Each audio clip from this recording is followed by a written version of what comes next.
അശ്വന്ത് ഗോക്കും മാധവ് സുരേഷും തമ്മിലുള്ള പ്രശ്നത്തിൻ്റെ ഈ വീഡിയോ ഒന്ന് കണ്ടു നോക്കും.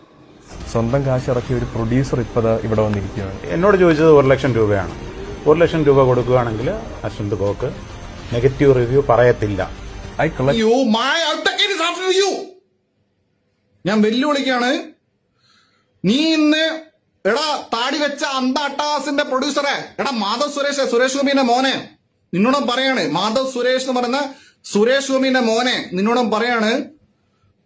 നീ ഇന്ന് ഇന്റർവ്യൂ ന്യൂസ് എയ്റ്റിൽ പറഞ്ഞില്ല ഞാൻ 1,00,000 പോയി വാങ്ങിയെന്ന്. എവിടെയാണ് തെളിവ്? തെളിവ് കാണിച്ചു പറടാ. തെളിവ് കാണിച്ചു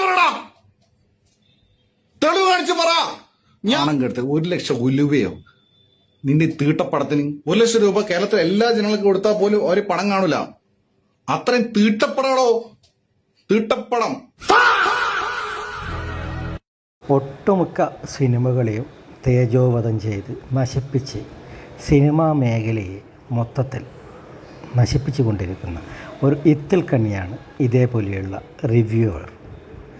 എത്രയോ ആൾക്കാർ ഇപ്പോൾ ഇയാളുടെയൊക്കെ വെറും റിവ്യൂ എന്ന് പറഞ്ഞ കോമാളിത്തരം കേട്ട് സിനിമ കാണാതെ സിനിമയെ നശിപ്പിച്ചു കൊണ്ടിരിക്കുന്നു.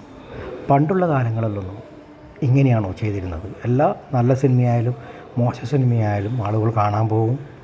അതിന് പ്രത്യേകിച്ച് ഇതുപോലെയുള്ള റിവ്യൂ കൊടുത്ത് നശിപ്പിക്കുന്ന ഏർപ്പാട് ഉണ്ടായിരുന്നില്ല. എനിക്ക് തോന്നുന്നത് ചില ആളുകളെ ടാർഗറ്റ് ചെയ്ത് നശിപ്പിക്കാൻ ശ്രമിക്കുകയാണ് ചെയ്യുന്നത്. ഈ മാധവിൻ്റെ കാര്യത്തിൽ മാധവിൻ്റെ അഭിനയം അത്ര വലിയൊരു മികച്ച അഭിനയമൊന്നുമല്ല.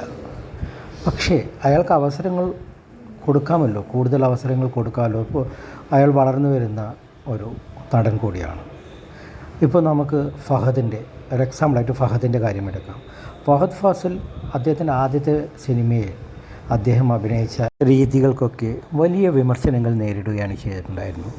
അദ്ദേഹം അതൊരു ചാലഞ്ചായി ഏറ്റെടുത്ത് ഫിലിം ഇൻസ്റ്റിറ്റ്യൂട്ടിൽ പഠിച്ച് ഇപ്പോൾ അദ്ദേഹത്തിൻ്റെ റേഞ്ച് എവിടെയാണ് നിൽക്കുന്നത്? അതുപോലെയുള്ള അവസരങ്ങൾ പുതിയ തലമുറയുള്ള കുട്ടികൾക്കും കൊടുക്കണം. ഇയാൾ മാധവൻ്റെ തന്നെ ഒരു ഇൻ്റർവ്യൂവിൽ മുന്നേ കേട്ടിട്ടുണ്ടായിരുന്നു, ട്രോമയിലായിരുന്നു എന്തൊക്കെയോ അങ്ങനെ ഒരു ഇത് മുന്നേ ഒരു ഇൻ്റർവ്യൂവിൽ അദ്ദേഹം പറയുകയുണ്ടായി.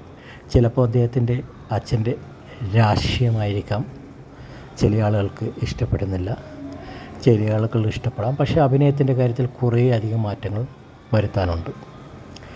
അതുപോലെ ഈ അശ്വന്ത് ഗോക്ക് ധ്യാനിനെ ഒരു പുണ്യാളനാക്കാൻ ശ്രമിച്ചിട്ടുണ്ട്. കാരണം ധ്യാനിന് അയാൾക്ക് അയാളുടേതായ ഒരു സ്റ്റാൻഡുണ്ട്.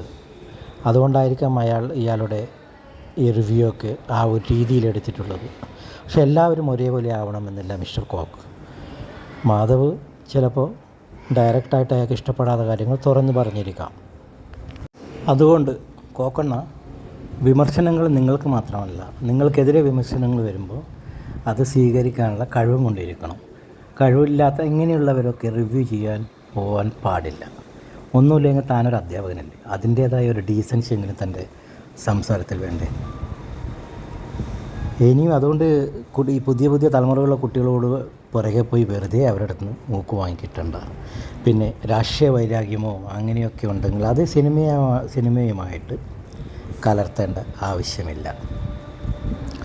അതുകൊണ്ട് എൻ്റെ പൊന്നു കോക്കണ്ണ, നിങ്ങൾ ഒരു പൊടിക്ക് അടങ്ങുന്നതാണ് ഇപ്പോൾ നല്ലത്. കാരണം രാത്രിയാകുമ്പോൾ ചിലപ്പോൾ വെള്ളമടിച്ചൊക്കെ എന്തൊക്കെയോ പറയണമെന്ന് തോന്നും. അതൊക്കെ പിന്നെ രാവിലെ നേരം പുലരുമ്പോഴാണ് അറിയാൻ പറ്റുന്നത് ചിലപ്പോൾ ഞാൻ എയറിലായിരിക്കാമെന്ന്.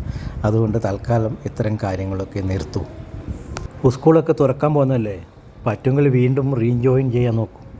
അങ്ങനെയെങ്കിലും കുറച്ച് നല്ല കാര്യങ്ങൾ പഠിച്ച് വരാൻ നോക്കും.